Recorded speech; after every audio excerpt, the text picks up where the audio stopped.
بە مەبەستی بنەبڕکردنی کێشەی ئاو لە سەرجەم پارێزگاکان یاریێمی کوردستان وەزیری شارەوانی و گەشت و گوزار لەگەڵ پارێزگارانی هەولێر و سلێمانی و دهۆک و هەڵەبجە و بەڕێوەبەرانی ئاوی سەرجەم شار و شارۆچکان یاریێمی کوردستان کۆبوونەوە.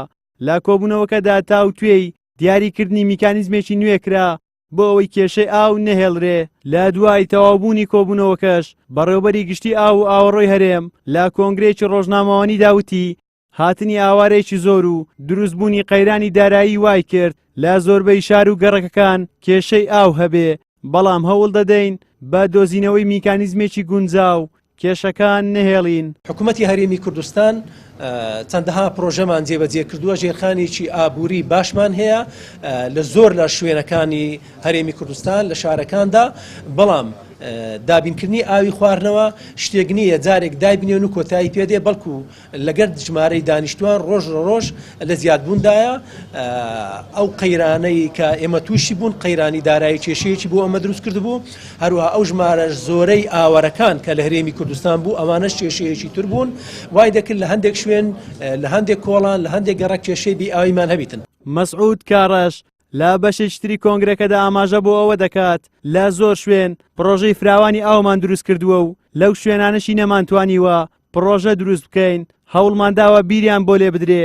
دەشڵێت لە ماوەی ڕابردوو پێوەری ئاو بۆ ماڵان و شوێنە گشتەکان دانران بە مەبەستی ڕێگریکردن لە زێدەڕۆیی ئاو و لەمە بەدواوە خوێندنەوە بۆ پێوەرەکان دەکرێ و بە پێی پێوەرەکان پارە لە هاوڵاتیان وەردەگیرێ. حکوومەتی هەرێمی کوردستان چەندەها پرۆژەی گەورەمان ئێمە ئەنجام داوە لە ڕابردوودا لە هەندێک شوێنی دیجدا کە تەمەشا دەکەین بۆ چارەسەرکردنیی هەنووکەی گەلێجار کە تووشمان دەبێتەوە یان بەخۆ قەیرانی دارەی نەمانتوێنێ پرۆژەی گەورە دروست بکەین. پەنا من بردووە بۆ لێدانی چەند بیرێک بە شێوەیەکی ڕێپێدراوی کە لەلایەن وەزارەتی کشتتوکاڵەوە بۆمان دابین کراوە بەجێرە ڕێنمایەکانی ئەوان. ئەو پیوەرانەی کە دانرا لە مانجی حوتی ڕۆیشت دەستمان کرد بە یەکەم خوێندنەوەی پیوەرەکانیش بۆ ئەوە دانرایە ئەو بڕئاوەی زۆرەی کە ئێمە ئێستا لە کوردستاندا لە هەندێک شار و شارۆچکەدا هەیتمان بڕێکی ئاوی یەکجار زۆرمان هەیە، بەڵام دەبینین لە تەنیشتەوەی گەڕەکە کێشەی ئاوی هەیە.